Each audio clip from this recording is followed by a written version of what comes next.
नाज़रीन हाणे पीर वसण में अपडेट कंदासीं जिते हथियारबंदनि जी फायरिंग में मारिजी वियल रिटायर्ड पुलिस एहलकार रफ़ीक जोगी के क़त्ल केस में अगभराई थी है। मक़तूल जे भाउ मुख़्तियार अहमद जोगी जी फरियाद ते 4 जवाबदारनि मथां केस दाख़िल कयो वियो।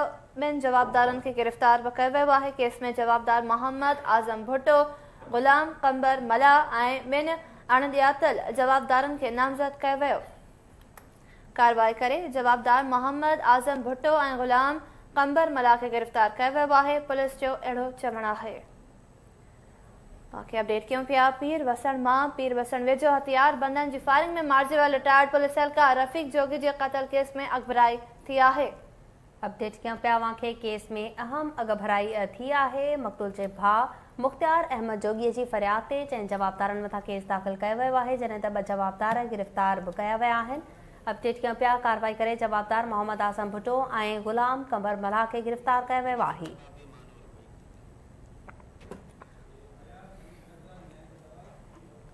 टेलीफोन लाइन ते मौजूद है पीर वसण मां KTN न्यूज़ जो रिपोर्टर फयाज़ अली ज़रदारी।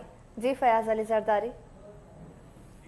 पीर वसण भरसा गोट चंगल जोगी वासी फोरन जी फायरिंग में गोलियों लगन सबब कत्ल थी वियल रिटायर्ड पुलिस एहलकार रफ़ीक जोगी के भाउ मुख़्तियार अहमद जोगी की फरियाद ते 4 जवाबदारनि मथां पीर वसण थाने ते कत्ल केस दाख़िल कयो वियो आहे। जंहिं केस में नामज़द कयल जवाबदार मोहम्मद आज़म भुट्टो, गुलाम कंबर मला ऐं 2 नामालूम माण्हुनि समेत 4 जवाबदारनि मथां केस दाख़िल कयो वियो आहे।